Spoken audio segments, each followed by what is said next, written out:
Ta'ala, jumpa kembali. Hari ini kita akan bahas tentang lolosnya verifikasi baik secara administrasi maupun secara faktual yang menandai Partai Umat, Partai Besutan Amin Rais akhirnya menjadi peserta kontestasi pemilu 2024 dengan nomor urut 24. Hal ini ya ditandai dengan pengumuman dari KPU yang menyatakan memang Partai Umat sudah bisa lolos verifikasi baik secara administrasi maupun secara faktual sehingga bisa menjadi peserta kontestasi pemilu.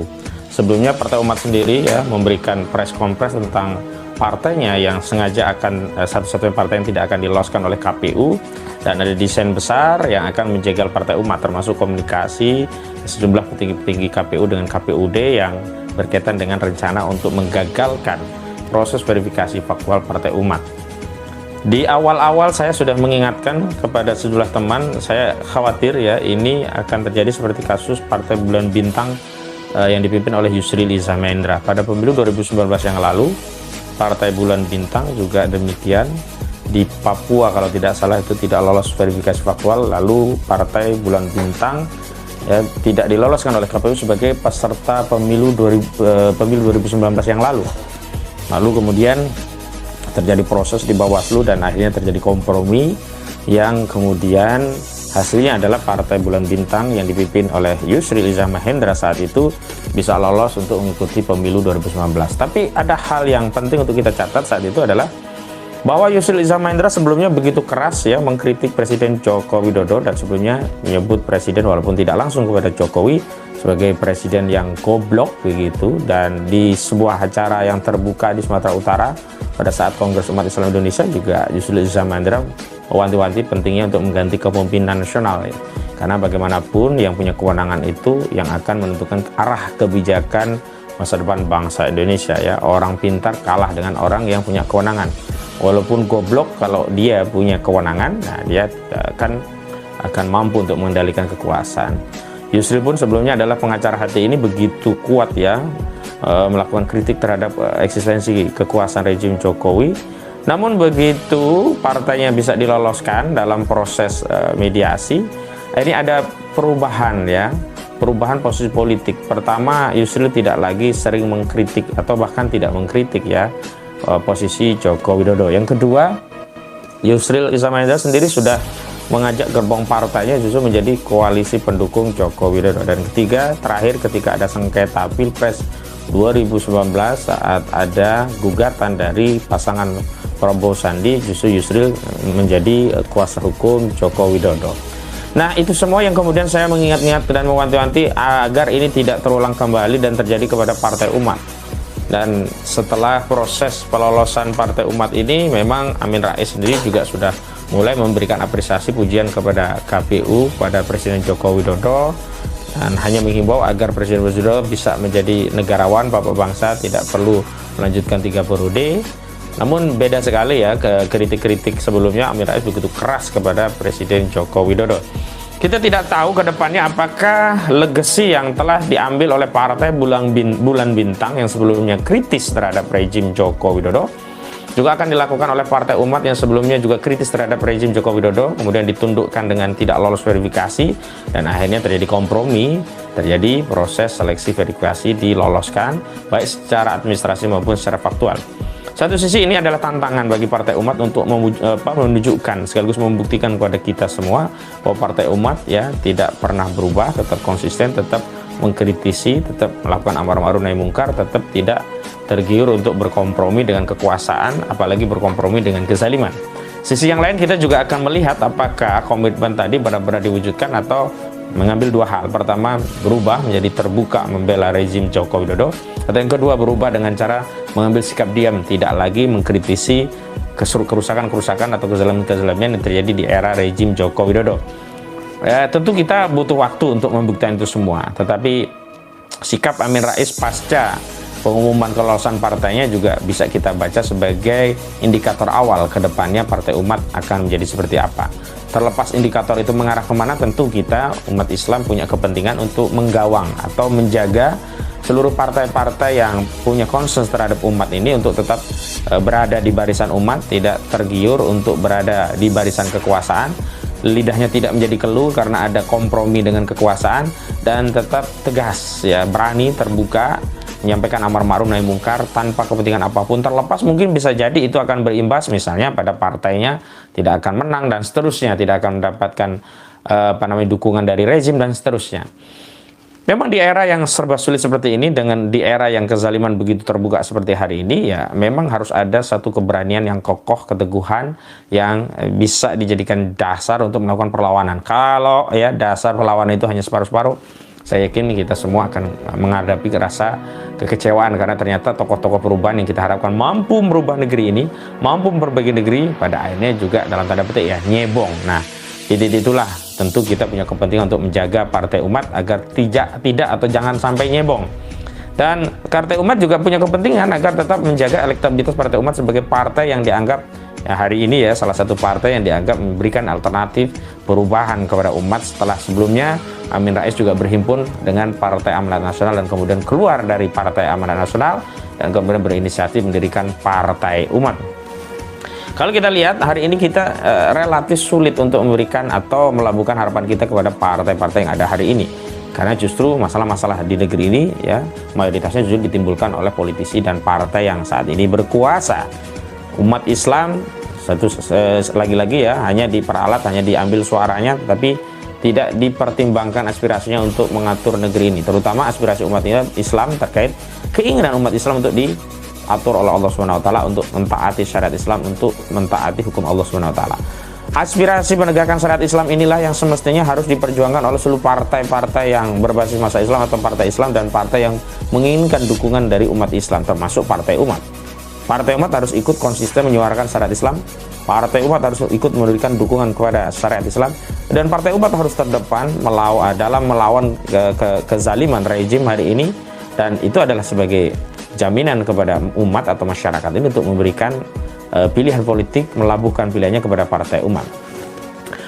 Hanya saja ini sekali lagi di dalam politik demokrasi segala sesuatu bisa terjadi, dan kita tidak mungkin akan memberikan satu loyalitas yang tanpa syarat. Kita umat Islam akan memberikan loyalitas kepada siapapun, kepada partai apapun, kepada tokoh apapun, sepanjang tokoh atau partai atau gerakan itu loyal juga terhadap syariat Allah Subhanahu wa taala. Manakala loyalitas partai, tokoh dan gerakan itu tidak lagi loyal kepada Allah Subhanahu wa taala, mereka sudah berpindah haluan dan kembali ya seperti partai-partai lainnya hanya untuk mencari dunia, maka bagi kita umat Islam tidak ada ya kewajiban bagi kita untuk memberikan loyalitas kepada partai-partai yang tidak lagi loyal kepada syariat Allah, tidak lagi loyal kepada Allah Subhanahu wa taala. Perjalanan partai politik masih panjang, dan apalagi pemilu juga masih tahun 2024. Apa yang dilalui oleh Partai Umat hanyalah salah satu ya tangga kecil menuju tangga-tangga yang lebih banyak lagi untuk mencapai dukungan umat. Dan kita tentu saja harus menjaga dukungan umat ini agar tetap objektif. Maksudnya tidak kemudian memberikan dukungan yang sifatnya taklid buta. Kalau suatu saat ada partai-partai, baik Partai Umat atau partai-partai lainnya yang tidak lagi sejalan dengan aspirasi umat, yang kemudian mengkhianati ya umat, ya tentu saja kita punya peran, tugas, fungsi, bahkan tanggung jawab untuk menjaga agar umat tetap memiliki harapan. Dengan cara apa?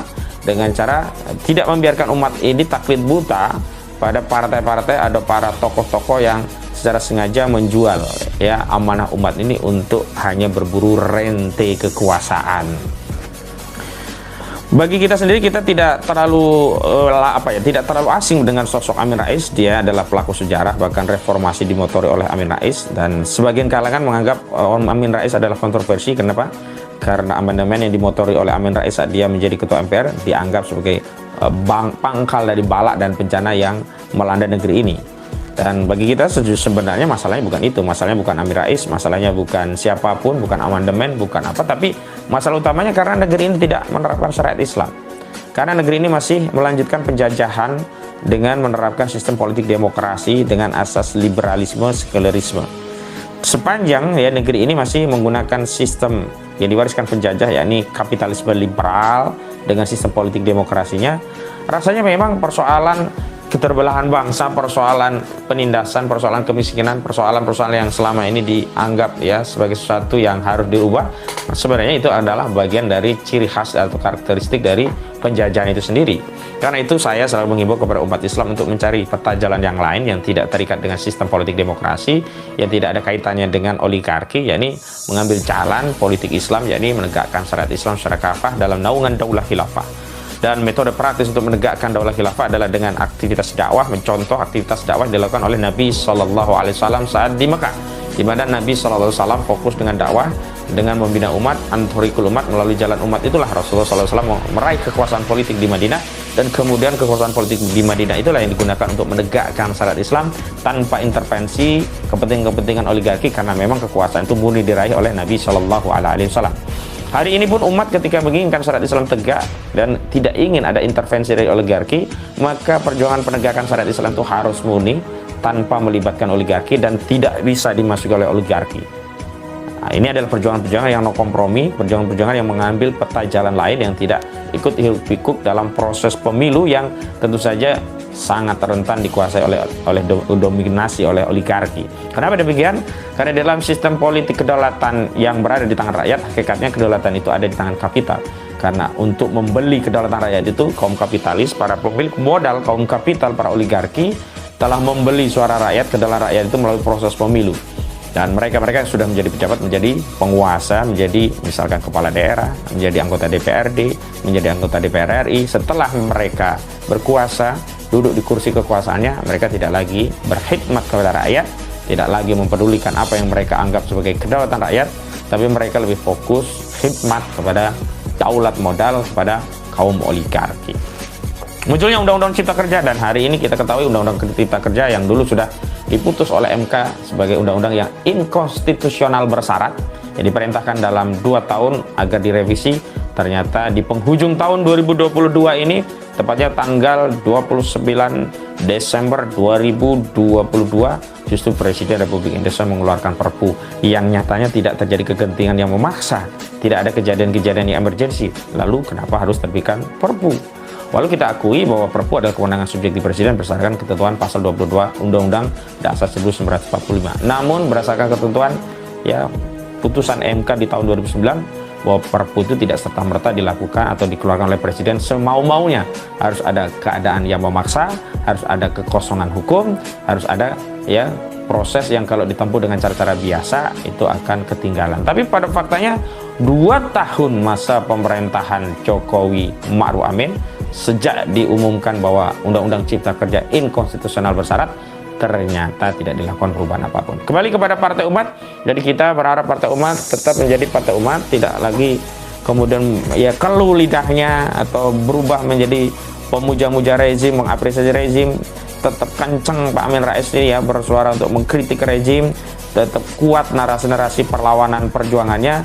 Jangan sampai dengan kompensasi Partai Umat sudah bisa diloloskan, kemudian hilang daya kritis Partai Umat. Dan lagi-lagi ini sama saja membuat umat kecewa. Dan lagi-lagi ini sama saja mengulangi legacy yang pernah ditempuh oleh Partai Bulan Bintang pada 2019 yang lalu, di mana saat itu Partai Bulan Bintang juga tidak diloloskan, dan kemudian terjadi kompromi dan akhirnya lolos. Nah, setelah lolos kita tahu posisi Partai Bulan Bintang tidak lagi bersama umat, tapi lebih fokus membela rejim Jokowi.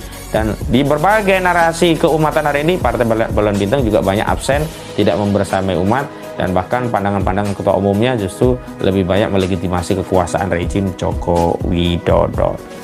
Pemirsa, itu saja yang saya ingin sampaikan. Mudah-mudahan ini menjadi momentum bagi Partai Umat bisa konsisten bersama umat dan tidak terbesit pikiran untuk ya menjadi apa ya koalisi bagian daripada koalisi rezim. Dan kepada Pak Amin Rais saya harapkan tetap kritis ya, tetap berada pada posisi tokoh bangsa yang ingin memperbaiki negeri ini setelah demikian keadaannya. Jangan sampai kemudian ketika Partai Umat lolos, kemudian Partai Umat justru ya ikut menjadi barisan yang mendukung rejim. Namun kalaupun itu dilakukan dan diambil oleh Partai Umat, tentu saja kita tidak ada kewajiban untuk taklid buta kepada partai apapun, tidak ada loyalitas kita kepada partai apapun, karena loyalitas kita hanya kepada Islam. Kita hanya memberikan dukungan sepanjang partai-partai tadi memberikan dukungan dan pengorbanan untuk Islam. Namun kita dapat setiap saat mencabut dukungan itu manakala partai-partai itu tidak lagi memberikan loyalitasnya kepada Islam. Jadi asasnya adalah Islam. Kita berjuang untuk Islam, untuk syariat Islam, berkorban untuk syariat Islam, bukan untuk kelompok partai apapun. Sepanjang kelompok atau partai itu konsisten dengan Islam, maka kita bisa bersama-sama berjuang. Tapi kalau sudah tidak lagi konsisten dengan Islam, mohon maaf, karena kita akan terus konsisten berada di jalan Islam. Bila disabil hak fastabiqul khairat, wallahu muwaffiq ila aqwamit thoriq. Wassalamualaikum warahmatullahi wabarakatuh.